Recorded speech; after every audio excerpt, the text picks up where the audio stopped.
Então, hoje nós damos início à última aula do curso Uma Introdução à Linguística Cognitiva, curso oferecido pela Comissão de Cultura e Extensão da FEFELESH, USP, ministrado por mim, Eliakim Ferreira Oliveira, doutorando do Departamento de Filosofia da USP, graduando do Departamento de Linguística da USP, bolsista FAPESP. Este é um curso coordenado pelo professor Paulo Chagas de Souza, do Departamento de Linguística da USP. A aula de hoje diz respeito a dois grandes temas que têm destaque na linguística cognitiva. A relação entre a linguística cognitiva e um modelo de análise gramatical conhecido como gramática de construções, e o tema da aquisição da linguagem, uma vez que a linguística cognitiva avalia a aquisição da linguagem de maneira bastante diferente daquela feita pela gramática gerativa. Um tipo de aquisição de linguagem que envolve um certo interacionismo, e não só entre a criança e o ambiente, mas entre os diversos domínios da cognição humana. Para entrar nesse tema da gramática de construções, é preciso enfatizar o fato de que a linguística cognitiva considera que há uma continuidade entre léxico e sintaxe. A ideia é que elementos muito específicos, como um item lexical e expressões idiomáticas, uma expressão idiomática como esquentar a cabeça, até padrões mais abstratos, como categoria adjetivo ou a construção transitiva, na verdade, se relacionam a partir de um contínuo, né? E não a partir, digamos, de níveis de análise de linguagem completamente estanques. Esta hipótese da continuidade se ampara na hipótese de que há sempre um pareamento entre a forma e o significado em todos os níveis de linguagem, lexical, morfológico e sintático. E esse pareamento pode ocorrer de acordo com padrões gerais ou esquemas que captam características compartilhadas por várias instanciações específicas. É bastante complexo isso, bastante abstrato, mas nos exemplos que eu vou dar, vocês vão entender em que consiste esse contínuo entre itens lexicais e construções complexas. Então, duas sentenças: ela dançou samba, ela perdeu a cabeça. Nós podemos avaliar essas duas sentenças como sendo duas instanciações de uma mesma construção, a construção transitiva, em que temos um sintagma nominal, um verbo e um segundo sintagma nominal. Esses dois sintagmas nominais constituem argumentos do verbo exercendo funções de sujeito e objeto direto. São esquemas como estes que vão dar subsídios para entender justamente esse pareamento entre forma e significado. O fato é que essa visão que pressupõe essa continuidade vai resultar em uma abordagem não derivacional da gramática, tentando explicar a gramática a partir de esquemas abstratos gerais e não a partir de regras algorítmicas de manipulação de símbolos, como nós vimos na gramática gerativa, aquelas manipulações representadas por estruturas hierárquicas, como as representações arbóreas. Então, a ideia da gramática de construções é que, desde as expressões linguísticas mais simples até as mais complexas, existe uma correspondência entre forma e significado. E essa correspondência entre forma e significado, do ponto de vista das construções, pode ser sistematizada. A ideia deles é que toda essa abordagem gramatical baseada em palavras e regras, como é o caso da gramática relativa, não consegue dar conta de um subconjunto significativo de construções da linguagem que envolve justamente irregularidades. A ideia é que, se fosse possível explicar essas construções irregulares a partir de certos princípios explicativos, esses mesmos princípios poderiam ser capazes de explicar fenômenos regulares. Um dos primeiros trabalhos acerca disso é esse trabalho do Fillmore, do Kay e do O'Connor, Regularity and Idiomaticity in Grammatical Constructions, The Case of Let Alone, que é justamente um tipo de construção irregular. O significado das construções gramaticais passou a ser visto como independente em parte das palavras que constituem essas construções. O que é evidente em construções, como nós vamos ver, as chamadas construções que não são composicionais. E a ideia é conseguir chegar a um conjunto de generalizações que possam explicar as unidades presentes na composição de uma língua, incluindo som, significado, léxico e gramática. Nós vamos ver essa questão do som num estudo feito pelo Lakoff. Então, a partir desse estudo, o Fillmore, o Kay e o O'Connor propõem uma tipologia de expressões idiomáticas. Então, a ideia é que, numa língua, existem construções gramaticais complexas, sintagmas, né, ou sentenças, construções gramaticais mais simples, mas elas têm as mesmas propriedades semânticas e pragmáticas que os itens lexicais. E aí eles fazem uma tipologia das expressões não composicionais aprendidas pelos falantes, né? Então, por exemplo, os exemplos vão tornar a coisa mais clara. Eles usam o parâmetro da codificação e decodificação. Existem expressões numa língua, construções que são perfeitamente regulares, convencionalizadas. Então, em São Paulo, nós dizemos carteira de motorista. O modo é uma expressão, um modo convencional de nomear um documento que pode ser chamado de carta de motorista, carteira ou carta de habilitação. Carta de motorista, a gente poderia dizer que é uma variação regional. Carteira ou carta de habilitação é uma variação associada ao registro formal ou institucional. Carta de condução é uma forma também relacionada a uma variação regional, é normalmente usada em Portugal. São termos que constituem expressões idiomáticas por codificação, em que o que ocorre é a obediência aos padrões regulares da língua, que permite aos falantes estabelecer facilmente a decodificação dessa expressão, justamente a partir dos padrões regulares da própria língua. Mas existem expressões que não são composicionais, como carteira de motorista. Uma expressão como bater as botas. É uma expressão que precisa ser aprendida como item lexical, já que o significado não pode ser alcançado composicionalmente. Se nós supuséssemos um sujeito que pela primeira vez ouve essa expressão bater as botas, ele não aprenderia o sentido dessa expressão a partir dos itens que compõem a construção. Então, esse é um parâmetro, o da codificação, decodificação da construção. Existe o parâmetro também que diz respeito à construção, digamos, ser bastante adequada, estar em conformidade com um padrão gramatical da língua, ou, na verdade, ser uma construção gramatical que se destaca do padrão gramatical da própria língua.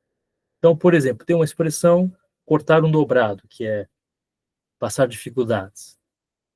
Ela apresenta uma estrutura gramatical bastante produtiva em português. Quer dizer, o verbo é seguido de um complemento direto.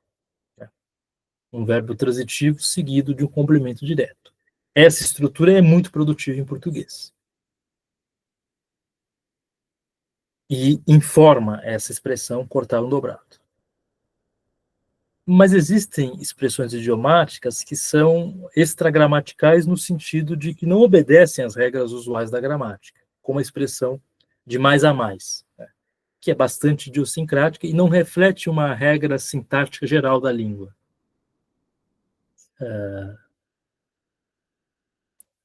Um terceiro parâmetro é o que diz respeito a,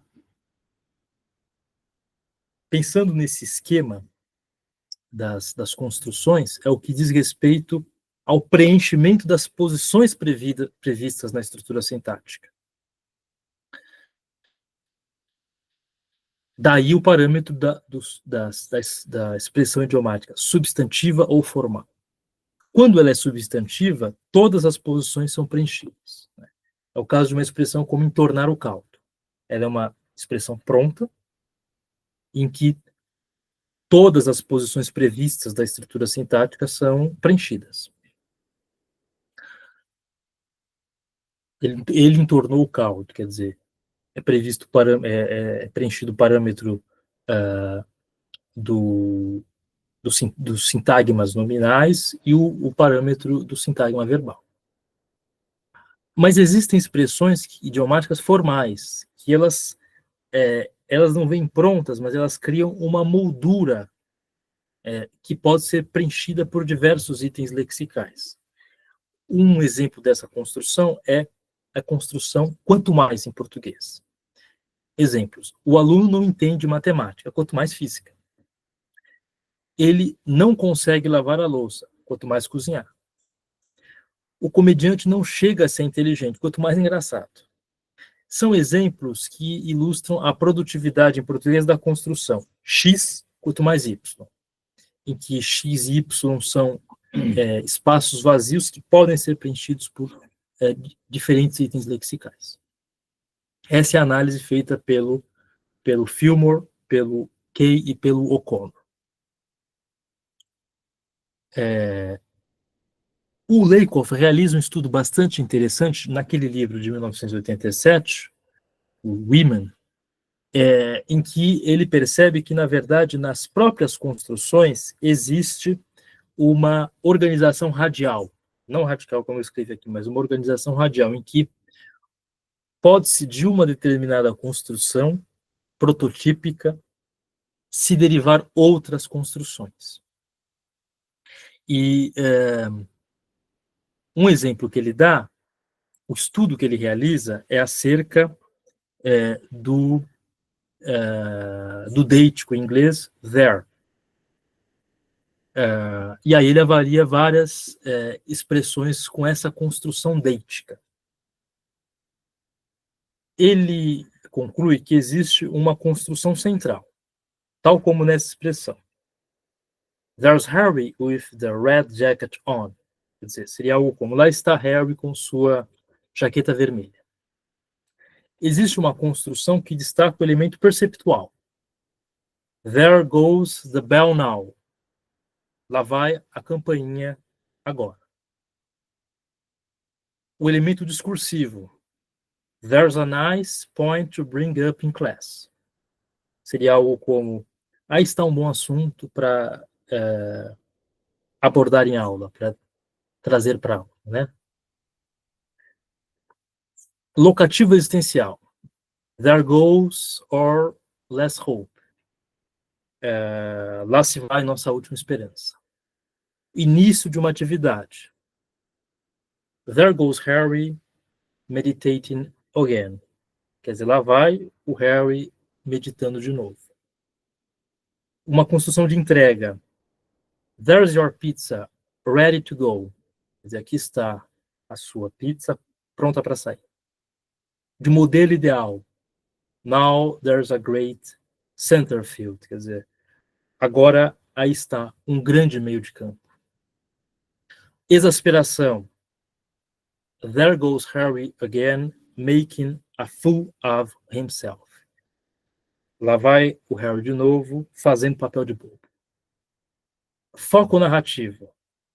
There I was in the middle of the jungle. Lá estava eu no meio da floresta. E, por fim, uma construção dele apresentativa. There on that will be built a ping-pong facility. Lá naquela montanha será construído um espaço de ping-pong. O que é interessante nessas construções é que, segundo Lakoff, elas refletem todas o mesmo modelo cognitivo idealizado que, do ponto de vista de Lakoff, é o modelo de apontar, e que se caracteriza por um conjunto complexo de condições.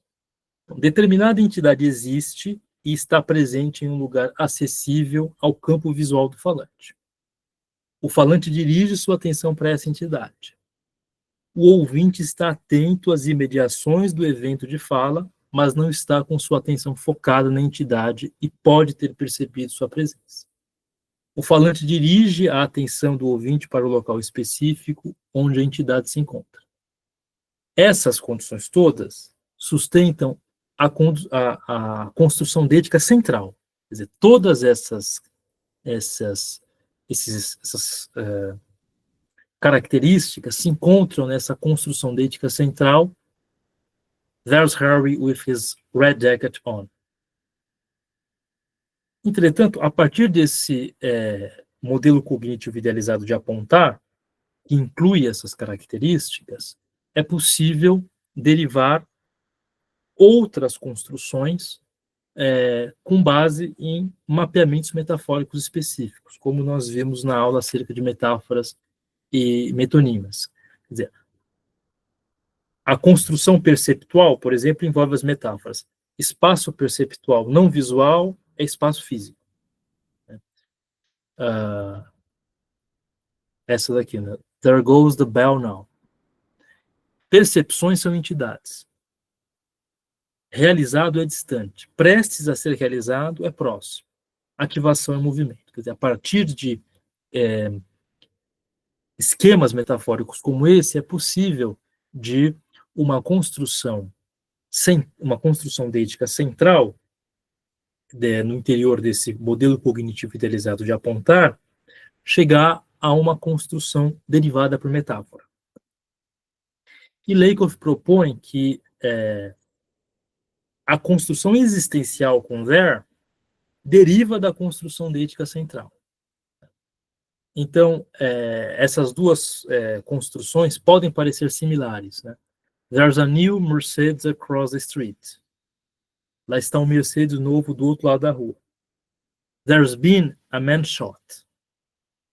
Teve um homem baleado. Uma é uma construção deítica, com aquela prototípica, a outra uma construção existencial. Apesar dessa similaridade na construção, Lakoff argumenta que essas duas construções, a deítica e a existencial, quer dizer, que diz respeito a um lugar e aquela que diz respeito à existência, apresentam diferenças importantes. O deítico there refere-se a um local específico. O there existencial não. O deítico there contrasta com here, quer dizer, aqui, enquanto o there existencial não estabelece esse tipo de contraste, não é um contraste. E o interessante é, fonologicamente, o deítico there quase sempre recebe stress. Enquanto que o there existencial quase nunca recebe. Então, essa construção deítica indica a presença de uma entidade no espaço, na percepção, no discurso, etc.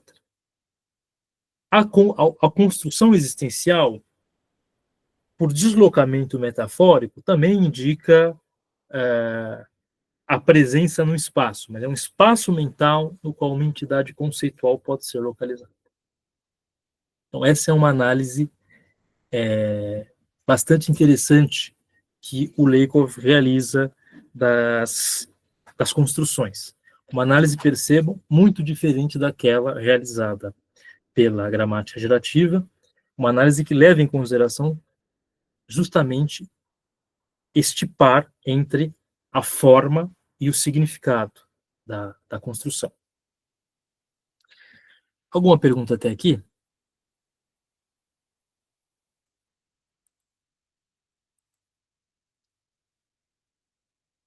Algum comentário? Agora, com as ideias da Adele Goldberg, vai ficar ainda mais interessante essa concepção acerca da gramática de construções. Eu vou enviar sim os slides.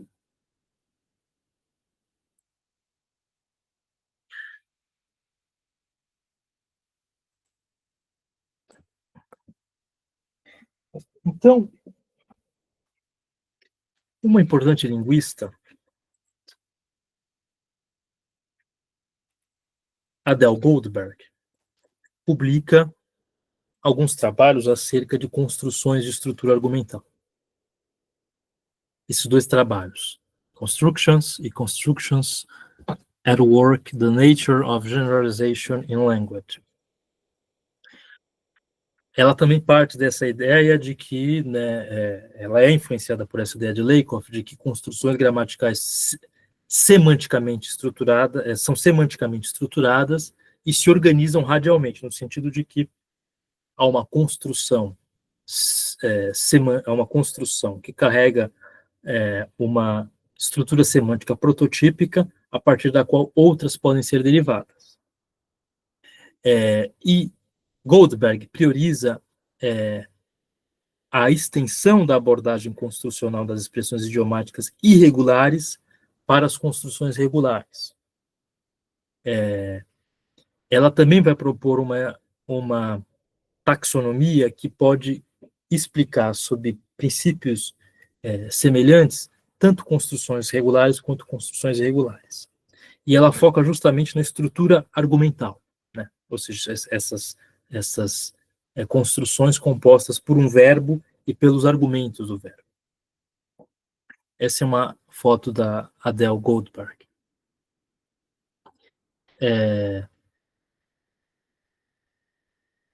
A análise dessas construções parte de uma distinção bastante importante, que é a distinção entre papéis argumentais, que são associados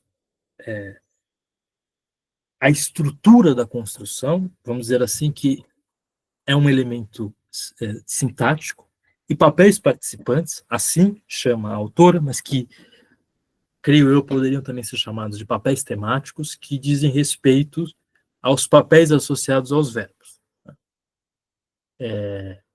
Então, existe essa dimensão, que é uma dimensão sintática e uma dimensão semântica. A coisa sempre é facilmente resolvida a nível sintático, contanto que se abra mão do aspecto semântico da construção. Os problemas começam a aparecer e se destacam justamente quando se leva em consideração a semântica das construções. Então, um exemplo. O frame ativado pelo verbo dar pode associá-lo aos seguintes papéis participantes.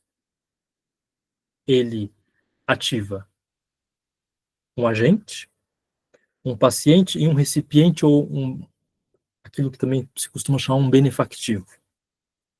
Quer dizer, ele coloca em proeminência justamente esses papéis participantes. Nós podemos dizer assim, numa construção com o verbo dar, havendo esses papéis participantes, normalmente eles estão ali por culpa do verbo.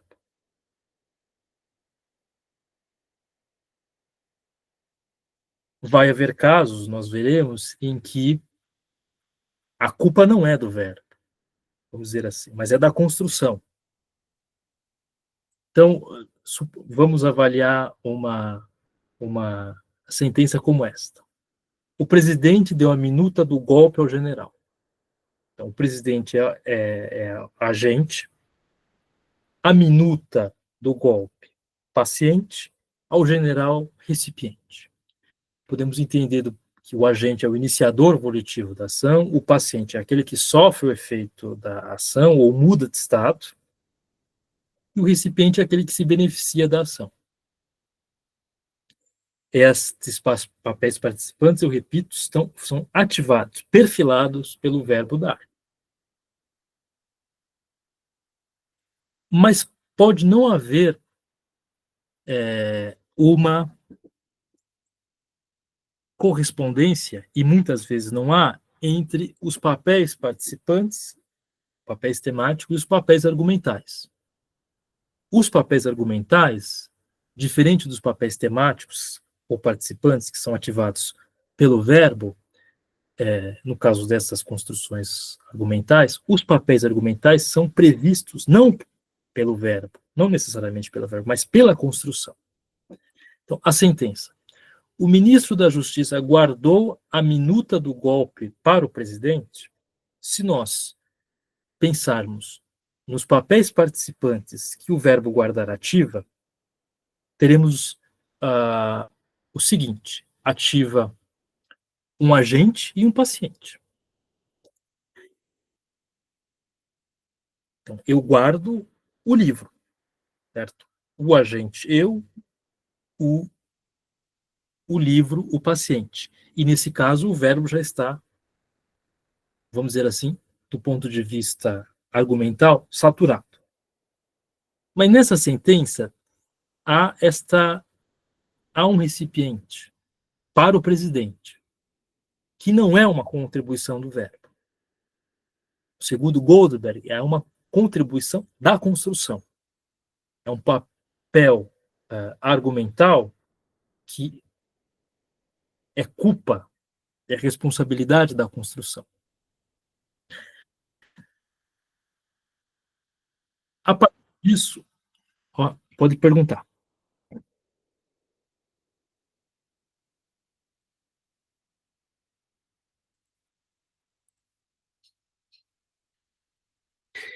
O Adriano levantou a mão, gostaria de perguntar?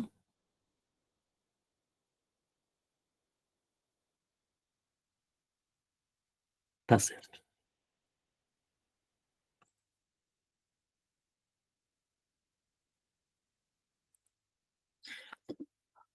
Goldberg propõe uma taxonomia de construções. Sempre pensando nessa relação entre os papéis. Quer dizer, nesse caso, ela enfoca a própria construção, os papéis argumentais, em vez de levar em consideração justamente os papéis participantes, já que é o esquema da construção sem um verbo para preencher, que a preencha. Então, uma construção bitransitiva. X causa Y a receber Z. Então, eu quero que vocês entendam isso. Ela está fazendo uma taxonomia das construções. E não dos papéis participantes exigidos pelos verbos. Ela não está pensando em valência verbal aqui. Ela está propondo que existem construções assim e que, frequentemente independente dos papéis participantes, dos verbos que possam preenchê-las, ainda assim elas são preenchidas por papéis argumentais que são, entre aspas, culpa da construção. Construção bitransitiva. X causa Y a receber Z. É uma construção de duplo objeto. E ela é associada justamente a esse frame sintático aqui. Sujeito, o verbo, o objeto 1 e o objeto 2. E ambos os objetos são sintagmas nominais. Essa é como nessa sentença. He gave little flowers. É uma sentença possível em inglês. Pensando só na construção, ela seria um pouco estranha, ela seria certamente agramatical em português, mas ela é possível em inglês, do ponto de vista da construção. Construção de movimento causado. X causa Y a mover Z. Apresenta esse esquema sintático. Sujeito, o verbo, objeto e um elemento oblíquo, que pode ser que é um sintagma preposicional direcional. Então, he led Lily into the garden. Ele levou Lily para o jardim. Então, sujeito, o verbo, o objeto direto e um elemento oblíquo, into the garden. Tem aqui uma preposição direcional. E uma construção resultativa. X causa Y a ficar Z. Apresenta essa estrutura sintática. Sujeito, verbo, objeto, e depois pode haver um sintagma adjetival ou um sintagma preposicional. E indica o resultado de uma ação. Como essa daqui. He wiped the table clean. Ou essa daqui. Lily cooked the saucers to death. Justamente aqui. Sujeito, o verbo,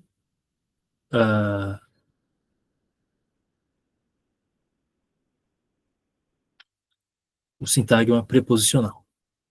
O objeto, né? E o sintagma preposicional nesse caso aqui, da sentença 2.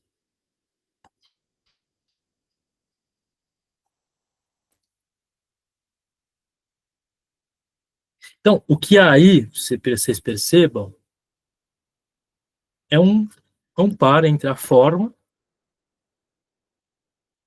uma certa forma, né, que diz respeito a esse esquema, e o significado, indicar resultado de uma ação. Então, numa construção, há esse par incestuoso, vamos dizer assim, entre forma e significado. Sendo que não se pode predizer algum aspecto da forma ou do significado a partir das partes componentes da construção. Isso que é importante. Não é a partir das partes componentes da construção que se prevê aspectos da forma ou do significado, mas é da construção inteira. E a Goldberg apresenta essas construções a partir de matrizes, como essa daqui. Então, a construção de movimento causado, ela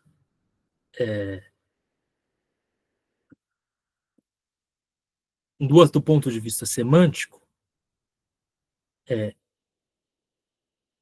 há uma causa que leva ao movimento, né, que diz respeito ao predicado. Do ponto de vista sintático, um verbo, um sujeito, pode haver, né, um oblíquo e um objeto. Essas linhas pontilhadas, elas são papéis argumentais, o alvo e o tema, que podem ser atribuídos aos papéis exclusivamente os papéis argumentais da construção. É uma contribuição da construção e não papéis participantes atribuídos ao verbo. Né? Bom, quais são as vantagens desse modelo?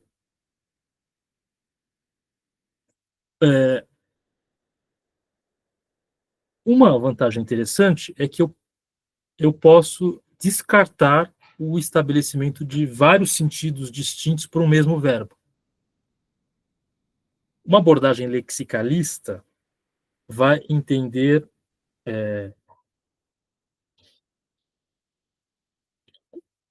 nós temos em qualquer língua, é o caso do português, um verbo, nós podemos pensar assim, que num determinado sentido exige determinados argumentos. Em outro sentido, exige mais ou menos argumentos. Ou argumentos diferentes daquilo. Uma abordagem lexicalista vai tratar cada um dessas instâncias, desses exemplos, de forma diferente. Né? Então, o que a Goldberg faz é mostrar que aquilo, quer dizer, existe uma estrutura canônica de participantes do verbo e existem usos do verbo em construções que acrescentam papéis argumentais. O acréscimo desses papéis argumentais não seria propriamente uma mudança do sentido do verbo, certo? Mas a presença do verbo numa construção que, a partir desses papéis argumentais, digamos assim, como que acrescenta sentidos. Então, desses exemplos aqui, o urso panda espirrou, a baleia espirrou água para dentro do barco. O verbo espirrar é um verbo prototipicamente intransitivo. Ele tem um único papel participante, que é o sujeito. O agente, no caso. Né? No caso aí da sentença 13, o urso panda. E o sentido básico desse verbo é lançar o ar para fora, repentina e involuntariamente, pela boca e pelo nariz. Mas vejam que a sentença 14 acrescenta papéis. Goldberg dirá, são papéis argumentais exigidos por esse tipo de construção. Então, o verbo espirrar pode ocorrer nesse tipo de construção, com uma semântica ligeiramente diferente, que pode ser descrita como X, a baleia, causa, Y, a água, a mover, Z, para cima do barco, por meio do espirro. A ideia de Goldberg é que, se essa semântica fosse característica do próprio verbo, deveríamos encontrar uma ou várias línguas com um item lexical especializado para esse sentido. Esse sentido aqui, de causar algo a mover algo, por meio de algo, né? Por meio do espírito. Bom, não é o caso. Então, o que há é um sentido global na sentença 14, que é uma associação entre o significado da construção de movimento causado, é uma construção específica, que exige aqueles papéis argumentais, e o significado dos itens lexicais que compõem a construção. Uma outra vantagem nesse caso, talvez uma consequência da anterior, é a economia semântica. Então, em uma abordagem baseada no léxico, o verbo jogar, nesse caso aqui, uma abordagem baseada no léxico, o verbo espirrar teria duas entradas.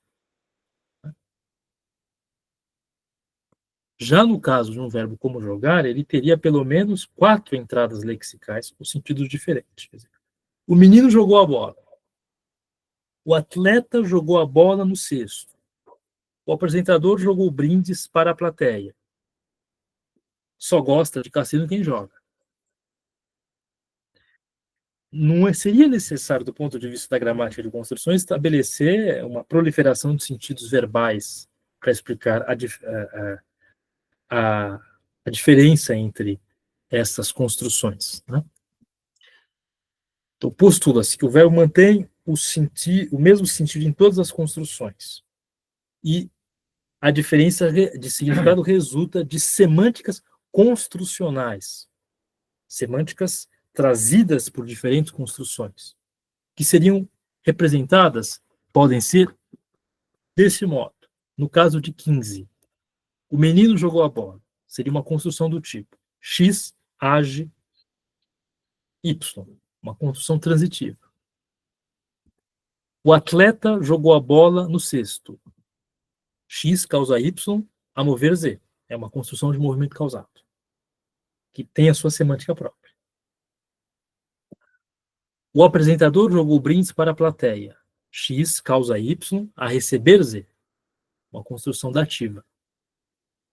E, por fim, só gosta de cassino quem joga, Z age, construção intransitiva. Qual que é a conclusão geral a que nós podemos chegar? As construções têm significado próprio. E o significado delas se amalgama, vamos dizer assim, com o significado dos itens lexicais que as compõem.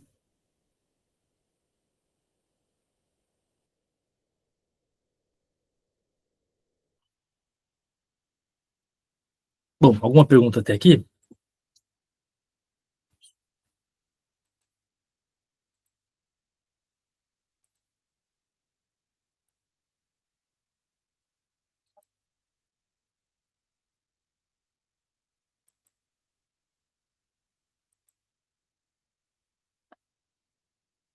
Essa é uma aula um pouquinho encalacrada.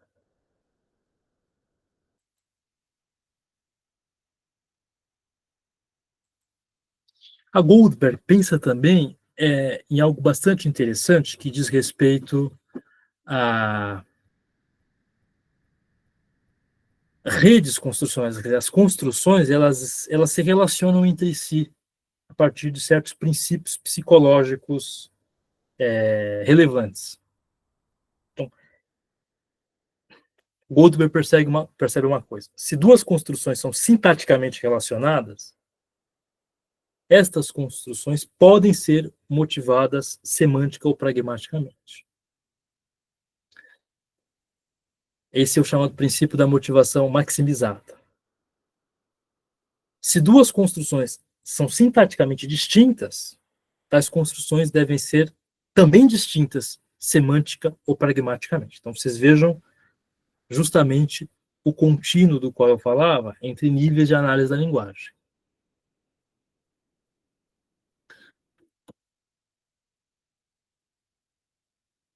Então, em função desse princípio da motivação maximizada, construções sintaticamente relacionadas podem ser motivadas semântica e pragmaticamente.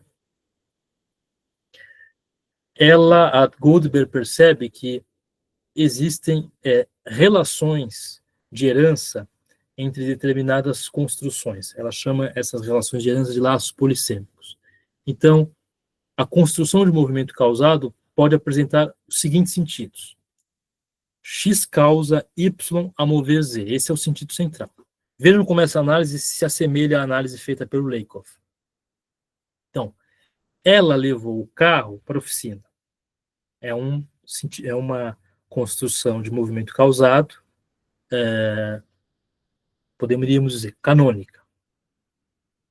Mas também podem ter laços polissêmicos com outras construções.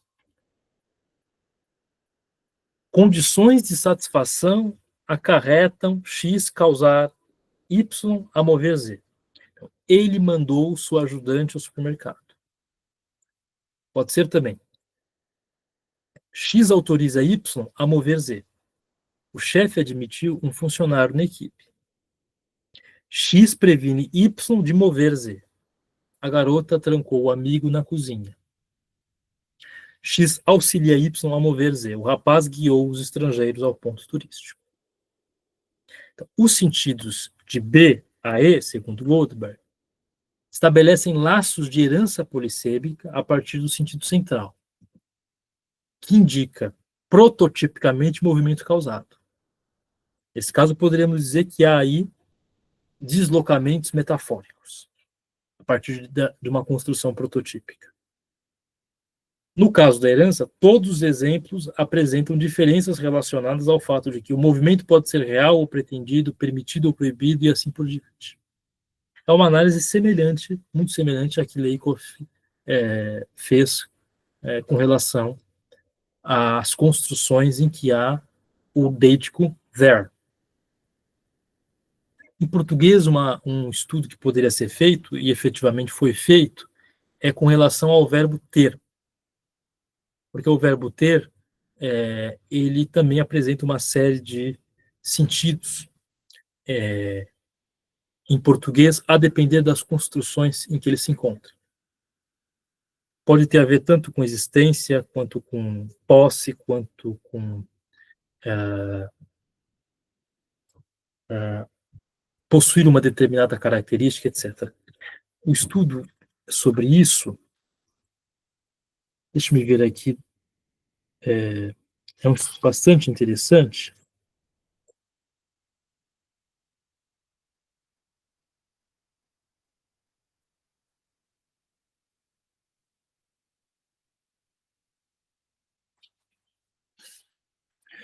Pinheiro é o nome do autor. Arte. Indeterminação ou polissemia? A rede semântica do verbo ter no português brasileiro. Isso foi publicado em uma compilação organizada por vários autores, Linguística Cognitiva em Foco, Morfologia e Semântica do Português, publicada em 2009 pela Public, que é uma editora do Rio de Janeiro.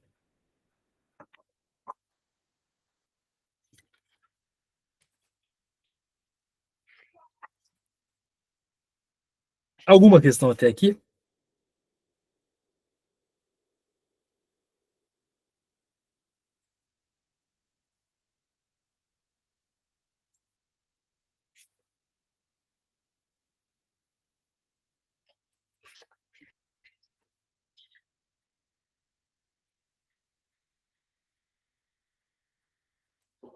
Agora a gente vai entrar, quer dizer, então essa é a grande contribuição da gramática de construções, justamente a partir do pressuposto do contínuo entre itens lexicais e construções complexas, o contínuo entre níveis de análise linguística, e essa ideia de que existe um pareamento entre forma e significado, é possível justamente pensar entre estruturas semânticas organizadas a partir de determinadas construções. E é uma ideia bastante interessante e que realmente desafia uma abordagem formalista em que certos níveis de análise, como é a sintaxe, são pensados de maneira independente e modular, né, com regras próprias que independem de uma semântica própria.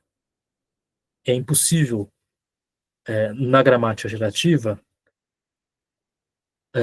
se dizer que uma determinada construção já carrega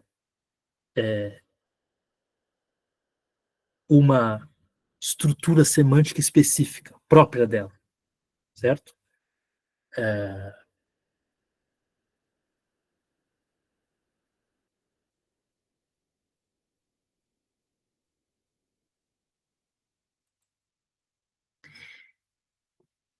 Agora nós ingressamos no tema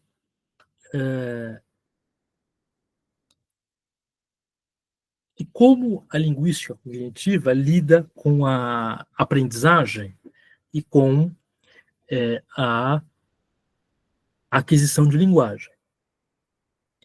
Ela não considera, nós vimos, que a linguagem é um módulo autônomo, com regras próprias, uma estrutura própria que independa de outros módulos da cognição. Ela relativiza essa ideia de uma gramática universal. Existem certos problemas que a ideia de uma gramática universal, inata e inscrita na mente de um indivíduo desde o nascimento, problemas que dizem respeito justamente a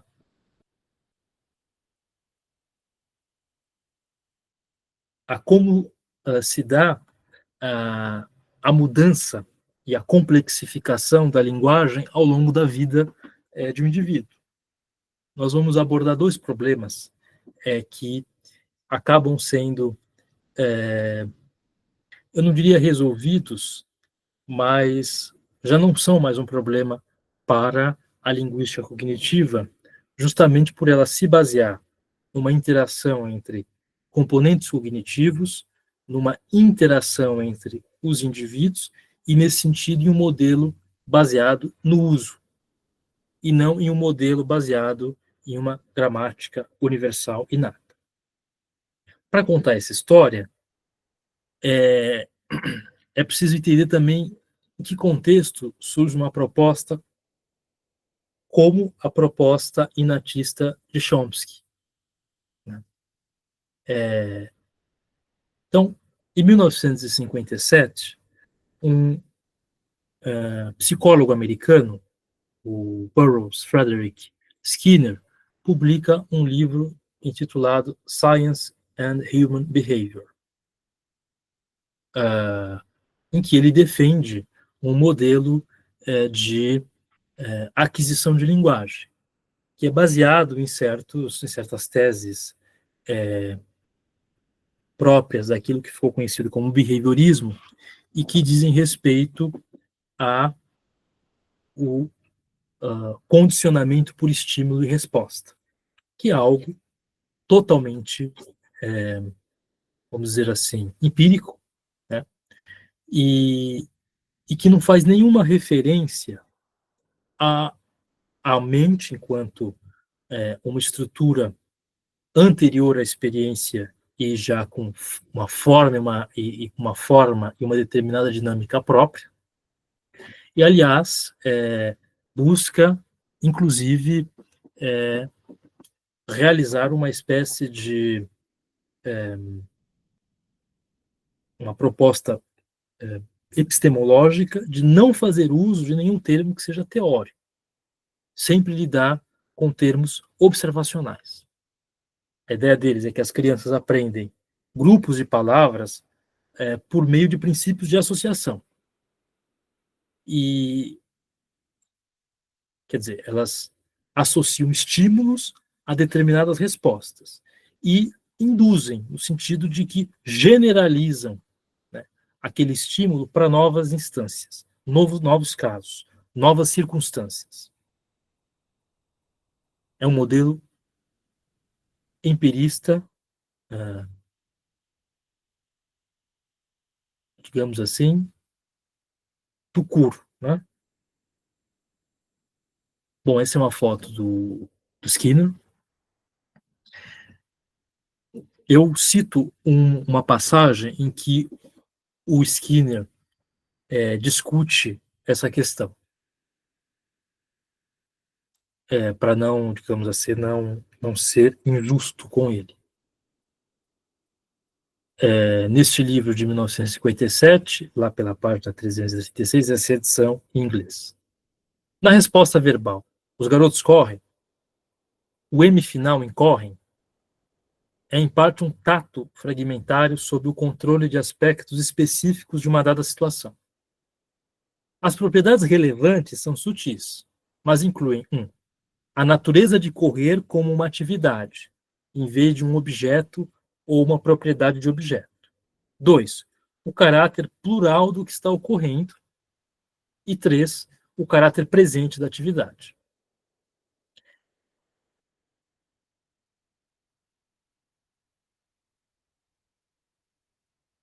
Tendo respondido em muitos pares de objetos com um comportamento como o chapéu e o sapato, e a arma e o chapéu, o falante pode produzir a resposta o garoto e a bicicleta em uma nova ocasião. Se ele adquirir uma série de respostas como a arma do garoto, o sapato do garoto e o chapéu do garoto, podemos supor que a estrutura parcial do garoto está disponível para recombinação com outras respostas. A primeira vez que o garoto ganha uma bicicleta, o falante pode compor a nova unidade, a bicicleta do garoto. Acho que aqui ele exagerou um pouco no exemplo, né? Até porque, bom, uma criança pode aprender a expressão a bicicleta do garoto sem que alguém tenha que, necessariamente, ela mesma ganhar uma bicicleta. Isso não é simplesmente a emissão de duas respostas adquiridas separadamente.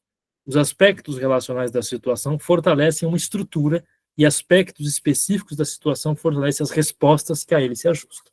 Percebam, então, a importância dessa ideia de situações e respostas em uma determinada situação.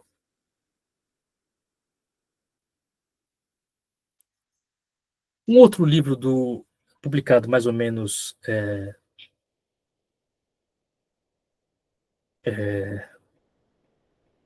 ao mesmo tempo, né, e que o Chomsky resenha, é Verbal Behavior. O Chomsky faz uma resenha bastante crítica ao livro e propõe um modelo de aquisição que é diametralmente oposto. Então, o Chomsky aponta que há princípios da gramática que são tão abstratos e, de certa forma, tão arbitrários que as crianças não poderiam aprendê-los apenas por meio de associação e indução. Aliás, segundo Chomsky, há princípios para os quais as crianças não têm nenhum tipo de evidência, já que a língua que ouvem consiste em apenas uma série entrecortada de produções linguísticas individuais. A ideia é o seguinte, quer dizer, levando em consideração tudo aquilo que a criança sabe, seria impossível que ela aprendesse tudo aquilo a partir dos, do pouco domínio, do pouco pequeno domínio de estímulo que ela recebe.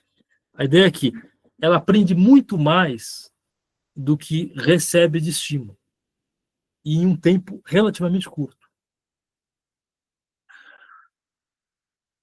A solução para Chomsky desse problema é afirmar que tem coisa que a criança já sabe, já nasce sabendo. É o chamado, ficou conhecido como o problema de Platão, quer dizer, o que nós sabemos antes de aprender. Então, há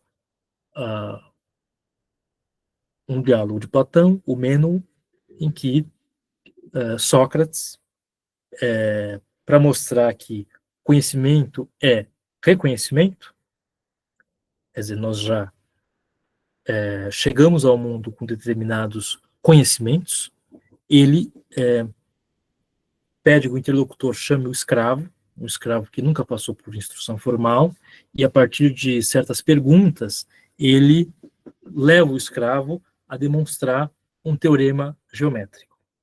A ideia é que basta que nós invoquemos esse conhecimento que já está inscrito na nossa mente. Daí Chomsky propõe, a partir dessa ideia, a hipótese do inatismo, a existência de uma faculdade da linguagem inata, uma gramática universal, geneticamente programada, que contém um conjunto abstrato de princípios norteadores da aquisição. Então, a tarefa da criança seria desenvolver essa faculdade em função do ambiente em que está inserida, sem precisar se restringir a uma simples imitação daquilo que, vamos dizer assim, a criança já vem com o algoritmo, certo?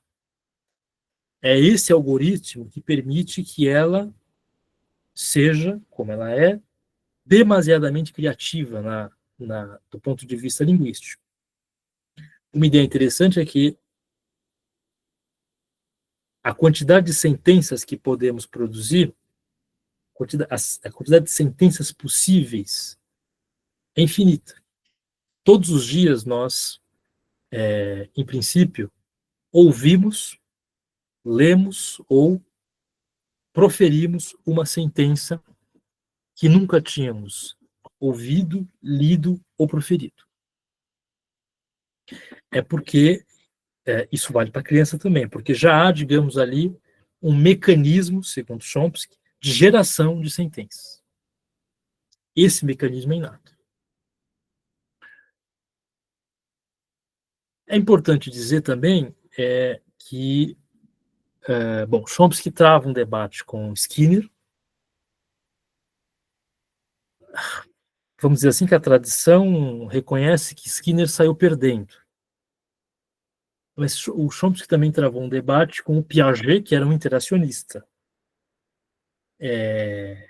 Fala-se menos desse debate, mas digamos que ali, entre Chomsky e Piaget, houve um páreo duro.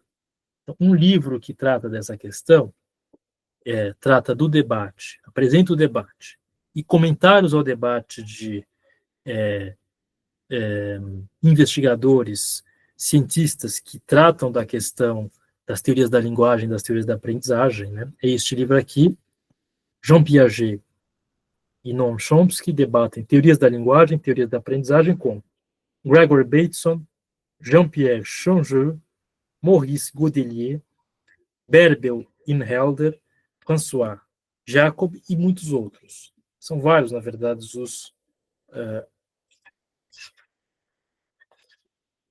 os pesquisadores. Um dos quais, Jerry Fodor, que é um daqueles que propôs justamente a teoria da modularidade da mente. Em um livro cujo título é A Mente Modular. Inclui também um debate aqui com Hilary Putnam, que é um grande filósofo, importante tanto para as teorias relativistas quanto para a linguística cognitiva. Esse livro foi publicado pela Edições 70. Há uma reviravolta nos anos 1980, em função de desenvolvimentos da própria psicologia e do desenvolvimento da linguística e das ciências cognitivas em geral.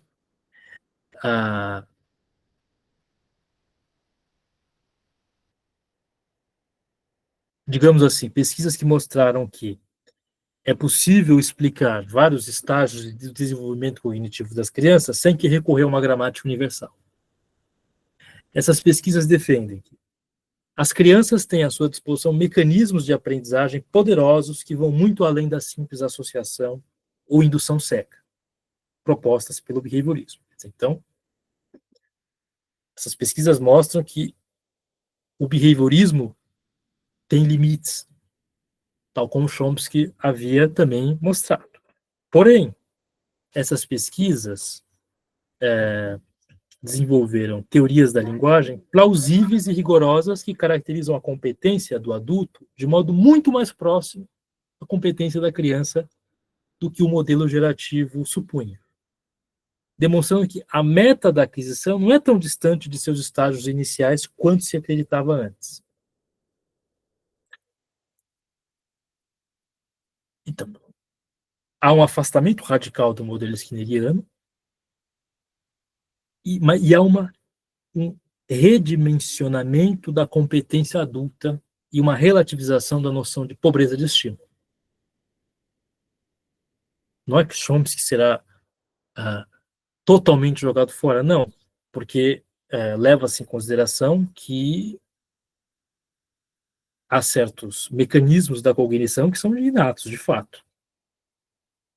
Quer dizer, o que é soterrado inteiramente aí é essa ideia de uma tábula rasa, né? A mente com uma tábula rasa, vazia, em que é preenchida através da experiência.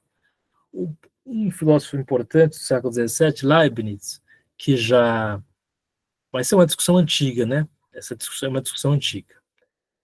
Mas um filósofo do século XVII, Leibniz, ele era contrário justamente à tese da mente com uma tábula rasa, a tese proposta pelo filósofo inglês John Locke, no livro Ensaio sobre o Entendimento Humano.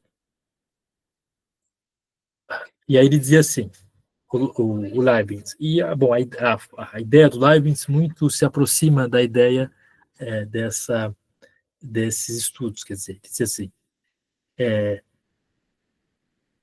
a mente é uma tábula rasa, mas não se leva em consideração o fato de que já há a própria mente. E a própria mente já tem mecanismos, né, e certas uma dinâmica própria, né? Quer dizer, não há um vazio completo. Existe já a própria mente. Bom, e aí surge, a partir desses estudos todos, modelos de aquisição baseados no uso. Bom, a ideia deles é que a aprendizagem de estruturas linguísticas envolve uma quantidade prodigiosa de aprendizagem real. Justamente vai haver uma relativização do papel das estruturas inatas específicas da linguagem. Elas existem, mas não têm um papel tão preponderante assim como pensava a gramática gerativa. E eles focam a explicação na aquisição de unidades linguísticas e não na aquisição de uma gramática universal, ou na expressão de uma gramática universal. Um dos autores que se destacaram nesses estudos é o Langecker, esse texto, por exemplo, A Dynamic Usage-Based Model, e um dos que mais se destacaram é o Michael Tomasello, Constructing a Language, a Usage-Based Theory of Language Acquisition. Uma foto do Michael Tomasello. Bom, quais são as teses desse modelo? A ideia é que, empregamos habilidades sociocognitivas gerais, que também podem ser inatas, mas não são exclusivamente inatas na aquisição da linguagem. Esse modelo vai ressaltar a dimensão simbólica da linguagem. A linguagem é simbólica no sentido de que ela representa.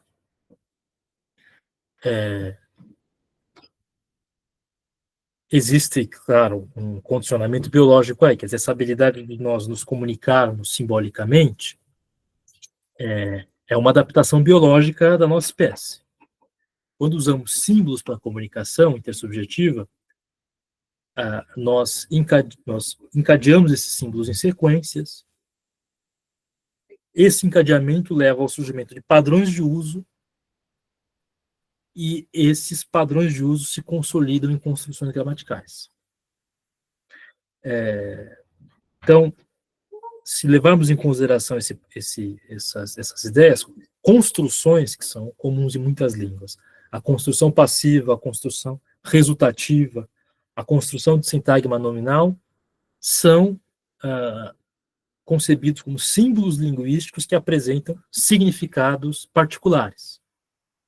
Vejam a relação estreita com a gramática de construções. Então, a construção passiva é usada para comunicar acerca de uma entidade a qual algo acontece. E aí eu respondo novamente, eu volto a uma questão que foi colocada, se essa abordagem seria funcionalista. Vejam que, em certa medida, ela se aproxima do funcionalismo. Quer dizer, a importância de levar em consideração aqui a função da estrutura na comunicação. Tá? Como é que se daria, então, a competência linguística nesse modelo? Quer dizer, eu diria, como eu sei que sei da minha língua? Como eu sei que o outro sabe da língua dele? Bom, aí é que está. A competência de uma língua natural, também se aproximando da ideia da gramática de construções, ela é um domínio não só de regras de geração de sentenças. Ela é um domínio de itens e estruturas. Itens e estruturas que podem fazer parte da gramática nuclear, ou seja, podem ser canônicos, mas também podem ser periféricos em relação à gramática nuclear, e entre a gramática nuclear canônica e o periférico existem construções e itens intermediários. Vejam como também sempre aparece na linguística cognitiva essa ideia do caráter radial dos elementos da linguagem. Certo? Existem elementos prototípicos periféricos, digamos assim. Então, os falantes não dominam apenas construções altamente abstratas, como é o caso da passiva em português.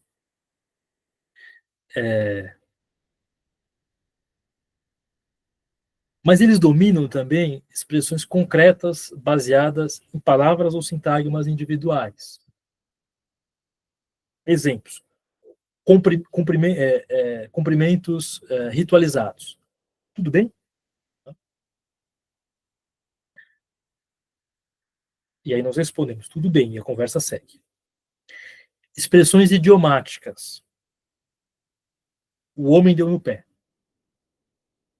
Veja, ela não pode ser explicada composicionalmente. Metáforas. O chefe engoliu a desculpa para o atraso. Ou poderia dizer, ele engoliu em seco. E formações sintagmáticas que não são canônicas.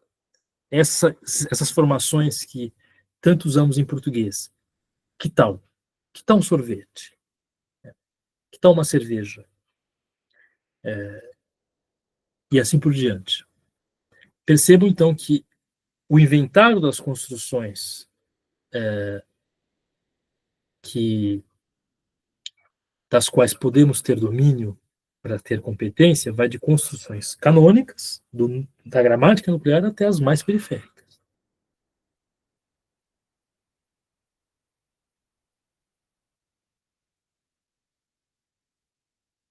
Bom, a ideia deles é que há um processo de aprendizagem dessas estruturas, né?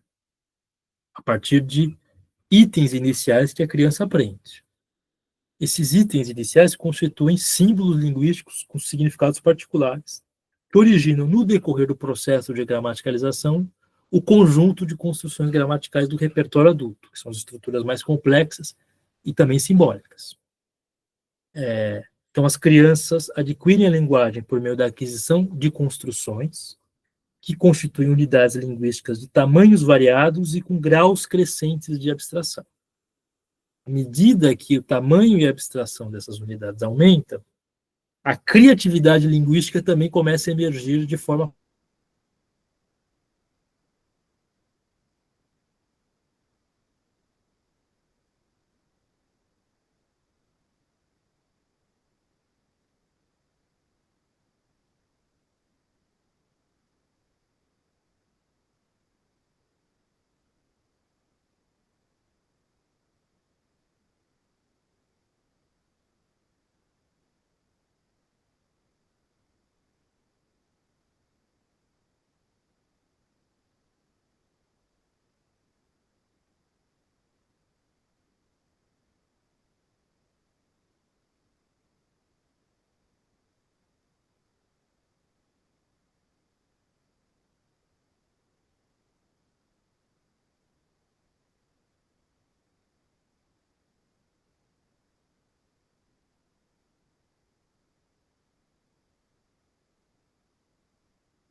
Ah, pronto, voltei. Desculpa, tem um vento aqui e a internet caiu.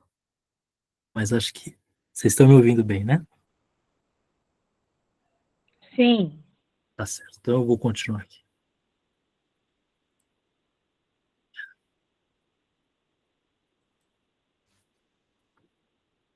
É porque vai chover.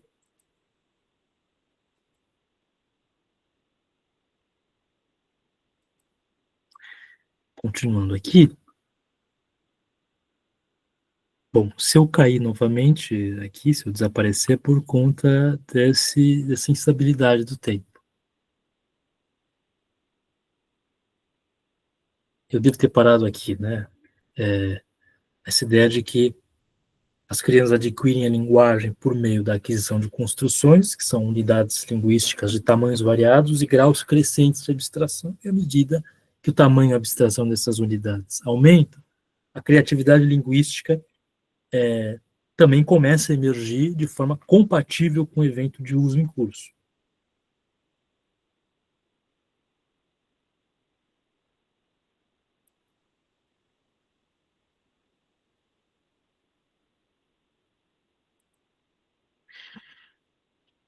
Bom, essa teoria do Tomasello vai enfatizar os processos de aprendizagem. Ela rejeita a ideia de que há estruturas cognitivas inatas que sejam especializadas para a linguagem, não que não haja estruturas linguísticas inatas, mas não especializadas para a linguagem. E identifica habilidades cognitivas que não são específicas da linguagem, mas relacionadas também a outros domínios cognitivos e sem os quais o processo de aprendizagem linguística não seria possível. Quer dizer, é uma interação entre domínios cognitivos.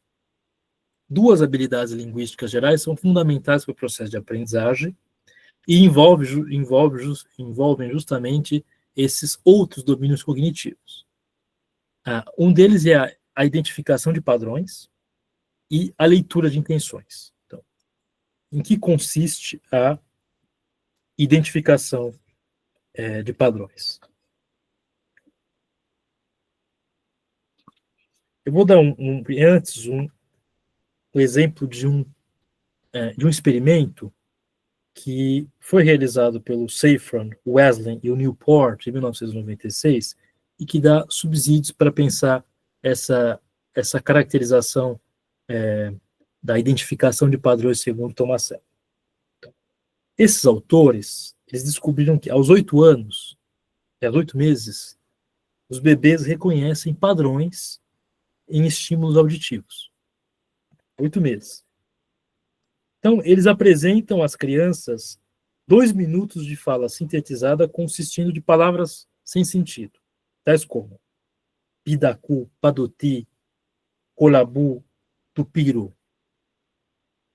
Essas palavras de 3 sílabas eram ouvidas pelas crianças em diferentes sequências. Em seguida, essas sequências eram apresentadas simultaneamente a novas sequências de palavras, de modo que as palavras conhecidas eram situadas do lado esquerdo da criança e as palavras novas, compostas das mesmas sílabas em ordens diferentes, do lado direito. Os pesquisadores concluíram que as crianças preferiam olhar em direção à cadeia sonora que continha algumas palavras iguais à sequência original que elas tinham ouvido. Estudos posteriores demonstraram que as crianças podem encontrar padrões mesmo quando as sílabas da cadeia sonora original e da cadeia sonora que funciona como teste não são iguais.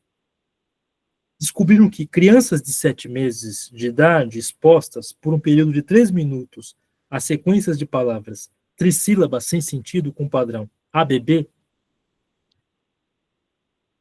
preferiram dirigir o olhar em testes posteriores para cadeias sonoras que continham outras palavras que apresentavam o mesmo padrão ABB, embora as sílabas envolvidas fossem diferentes.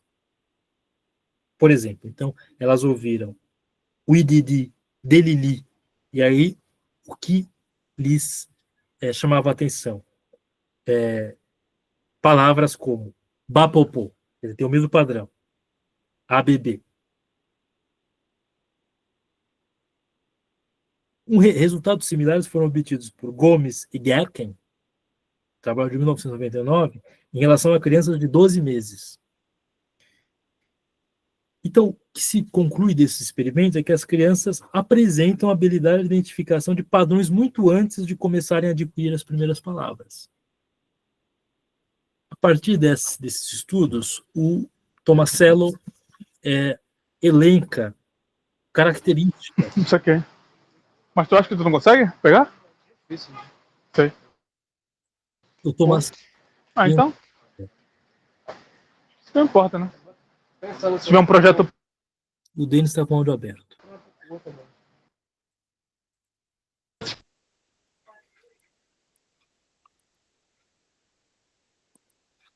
Bom, o Tomasello identifica as seguintes características desse processo de identificação de padrões. Né? A identificação de padrões... Naquele...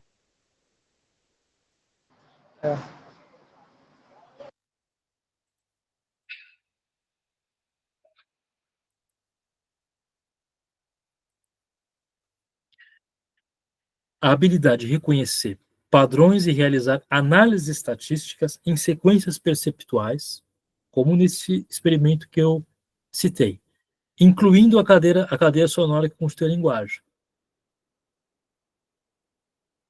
Então, essa capacidade cognitiva engloba habilidades como relacionar objetos e eventos singulares, resultando na formação de categorias perceptuais e conceptuais para objetos e eventos.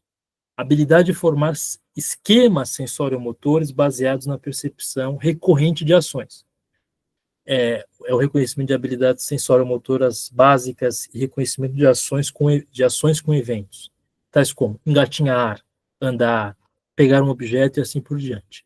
A habilidade de realizar análise distribucional de sequências perceptuais e comportamentais.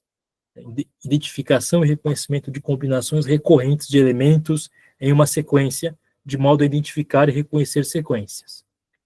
E a habilidade de criar analogias, reconhecimento de similaridade entre duas ou mais totalidades, incluindo expressões linguísticas com base na similaridade funcional de alguns elementos nessas totalidades.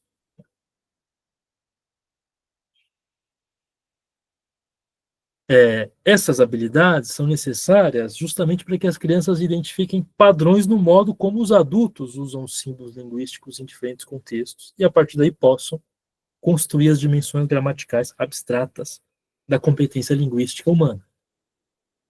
E a outra capacidade cognitiva é a leitura das intenções.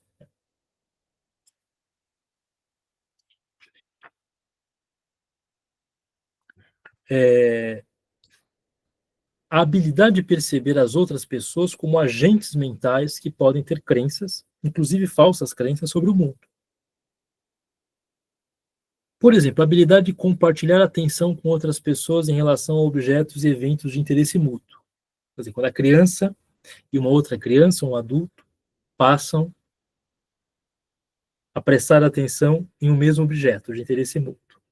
A criança passa a prestar atenção em um mesmo objeto em resposta à atenção que um outro despende àquele objeto. A habilidade de seguir a atenção e o gestual de outras pessoas em relação a objetos distantes e eventos fora da interação imediata. Por exemplo, quando um adulto aponta e a criança, então, aponta para o mesmo objeto. Ou, mesmo que o adulto não esteja apontando, mas ela passa a apontar para o objeto depois que o adulto apontou. A habilidade de dirigir ativamente a atenção dos outros para objetos distantes, justamente o exemplo que eu dei, quer dizer, quando o adulto não tem atenção voltada para aquele objeto, a criança, então, aponta para aquele objeto. Ou usa gestos, usa em geral gestos que não sejam linguísticos. E a habilidade de aprender culturalmente, imitativamente, as ações intencionais dos outros, incluindo os atos comunicativos resultantes de intenções comunicativas. Quer dizer, do ponto de vista linguístico, essas habilidades são necessárias para o aprendizado sobre o uso apropriado de todo e qualquer símbolo, como esse de apontar, né? O que inclui, então, no domínio dos símbolos, as expressões linguísticas complexas e as construções. Então, todas essas habilidades basicamente definem a dimensão simbólica ou funcional da comunicação linguística, que envolve a tentativa de manipular os estados mentais ou intencionais de outras pessoas. Uma coisa interessante, né? As crianças começam a apresentar novos comportamentos relacionados à habilidade de leitura de intenções por volta de 9 ou 12 meses de idade. É durante esse período que começam a dirigir o olhar para o mesmo lugar que os adultos estão olhando. O acompanhamento de olhar. Usam os adultos como pontos de referência social. E agem sobre objetos da mesma forma que os adultos. É uma aprendizagem imitativa. Todo esse comportamento envolve 3 manifestações especialmente importantes. A atenção conjunta, podemos chamar de frame da atenção conjunta, porque é toda uma estrutura cognitiva relacionada à atenção conjunta, a compreensão de intenções comunicativas e a aprendizagem social sob a forma de uma imitação baseada na inversão de papéis. Então, no caso dos frames de atenção conjunta, eles ganham relevância a partir do entendimento da criança e do adulto sobre o que eles estão fazendo em uma determinada situação, no momento em que dirigem a atenção para um objeto específico. Então, um esquema disso, né? Esse aqui é um frame de atenção conjunta. E ambos dirigem sua atenção para o mesmo evento referencial. A compreensão de intenções comunicativas, né? É um caso especial dessa ideia de uma compreensão de intenções em geral. No caso da criança, é o entendimento da intenção do adulto ou de outra criança em relação aos seus estados intencionais. Quer dizer, se alguém diz para a criança, vem aqui, a criança deverá reconhecer a intenção do interlocutor para atender a proposta. Se de fato a criança atender a proposta, será porque mudou o seu estado intencional. E, por fim, essa aprendizagem social sob a forma de imitação baseada na inversão de papéis. Quer dizer, ao expressar intenções comunicativas por meio de um símbolo linguístico, o adulto expressa a sua intenção em relação ao estado de atenção da criança. Se a criança apenas trocasse de lugar com o adulto, ela acabaria dirigindo o símbolo para si mesma, né? Que não seria desejável. Quer dizer, ela imitaria o adulto no sentido de tentar imitar a intenção do adulto em relação a ela. Para aprender a usar um símbolo linguístico de modo apropriado, o que a criança tem que fazer é se engajar numa imitação baseada na inversão de papéis. Então, ela vai, na verdade, usar aquele símbolo em direção ao adulto da mesma forma que o adulto o utilizou em direção a ela. Isso é fundamental para o processo de aprendizagem de construções mais complexas e mais abstratas. E os 2 problemas que esse modelo não precisa resolver, porque não se apresentam mais como problemas, e que eram problemas para a gramática universal, inata, do ponto de vista da gerativa, é o problema da ligação, quer dizer, explicar como a criança liga a gramática universal abstrata às particularidades da língua específica que ele está aprendendo. Claro que a César o que é de César. A gramática universal busca resolver esse problema a partir da ideia de parâmetros que são preenchidos, parâmetros fixos que são preenchidos no processo de aquisição de uma língua específica. Mas isso não é nenhum problema para os modelos baseados no uso, né? Justamente porque eles avaliam o processo de aquisição a partir de uma aquisição crescente, de complexidade crescente de construções linguísticas. E, por fim, o problema da continuidade. Quer dizer, como explicar as constantes mudanças pelas quais a linguagem da criança passa ao longo do desenvolvimento em face de uma gramática universal que é sempre a mesma? A gramática gerativa procura resolver esse problema. Teoria de princípios e parâmetros é um meio de tentar resolver esse problema. Mas perceba que ele é muito mais fácil de lidar nos moldes desse modelo baseado no uso, já que, em primeiro lugar, não é necessário assumir uma gramática universal que é sempre a mesma. A interação com o ambiente e com o outro é um meio justamente de explicar as mudanças pelas quais a linguagem da criança passa ao longo do seu desenvolvimento. Então é basicamente isso, quer dizer, essa é a maneira como a linguística cognitiva lida com a aquisição de linguagem.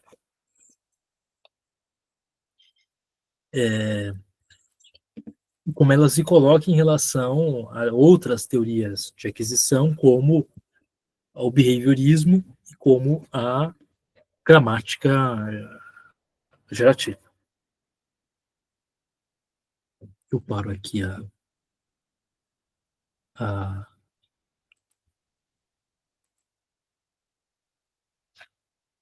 transmissão.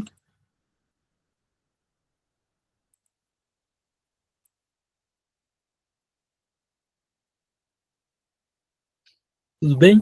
Alguma questão? Alguma questão que diga respeito a qualquer um dos temas que nós tratamos?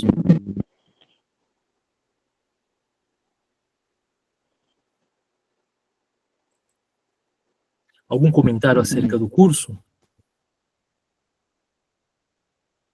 O curso foi útil para vocês? Foi confuso? Foi difícil? Enfim, contribuiu de alguma maneira para a formação de vocês?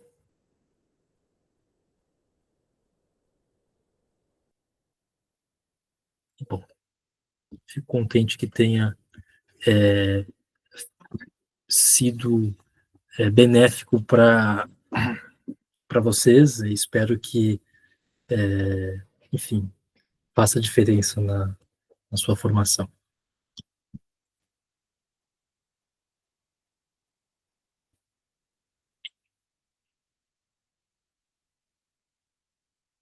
Ah, que bom, Adriano Mariano, fico contente.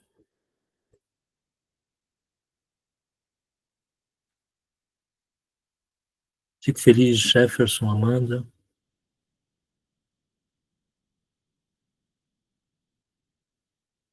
Então, a gramática, a linguística gerativa, a linguística cognitiva é uma área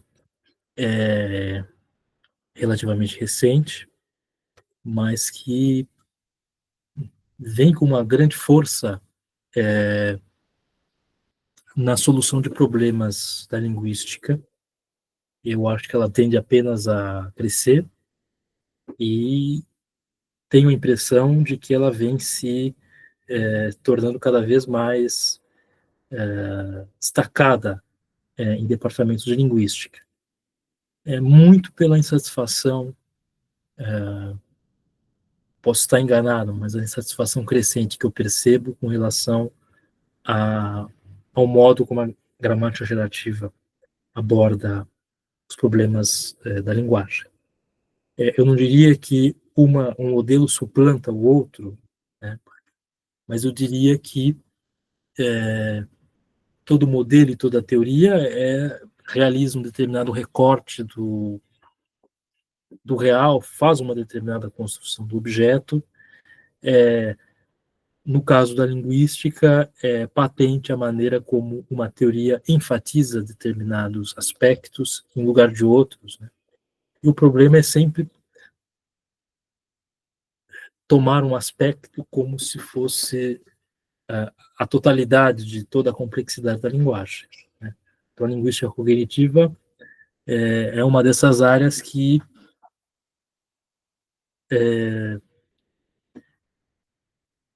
inclui no seu, na sua orientação uma quantidade muito grande de problemas e aspectos da linguagem. Talvez seja interessante nesse sentido. Tudo bem? Então, pessoal, se não houver mais nenhum comentário, nenhuma pergunta. Uma pergunta de Eni.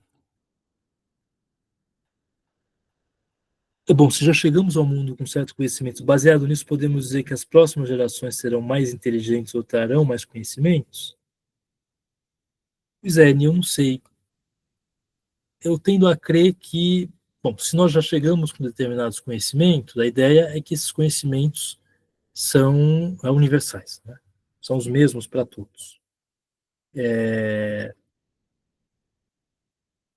Eu não sei se as gerações futuras terão mais conhecimentos que nós, porque se a gente reparar bem, existem momentos em que nós esquecemos muitos conhecimentos que nós adquirimos, né? Existem momentos assim, ao longo da história, né? Eu tenho medo de que estejamos em um momento em que começaremos a ignorar uma quantidade grande de conhecimentos que nós acumulamos, começaremos a, entre aspas, queimar livros, né? E acabar desaprendendo uma quantidade muito grande de conhecimentos que nós tínhamos, né? E talvez o futuro redescobrir a nossa civilização, né?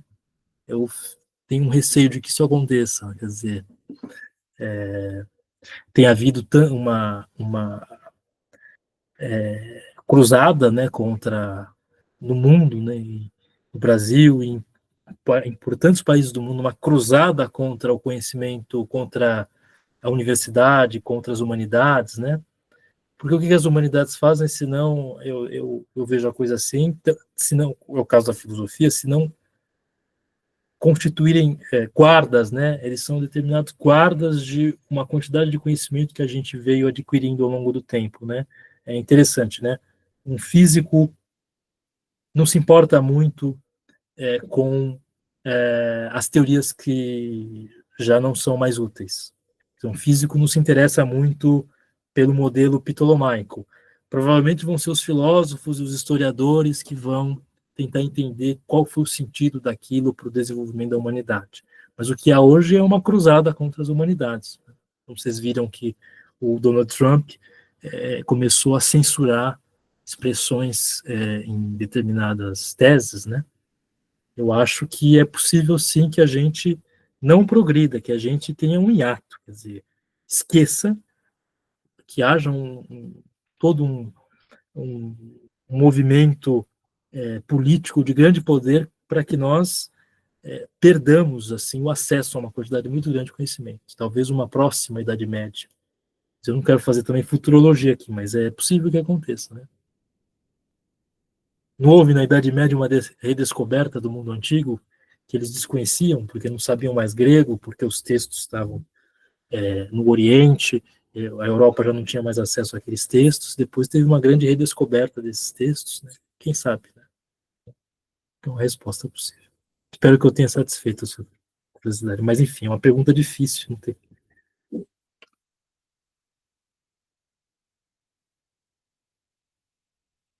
Então, tudo certo, né, pessoal? Eu vou. A lista de chamada, né, tá? A lista de presença está aqui. Quem não assinou, se não puder assinar, me avisa que eu assino.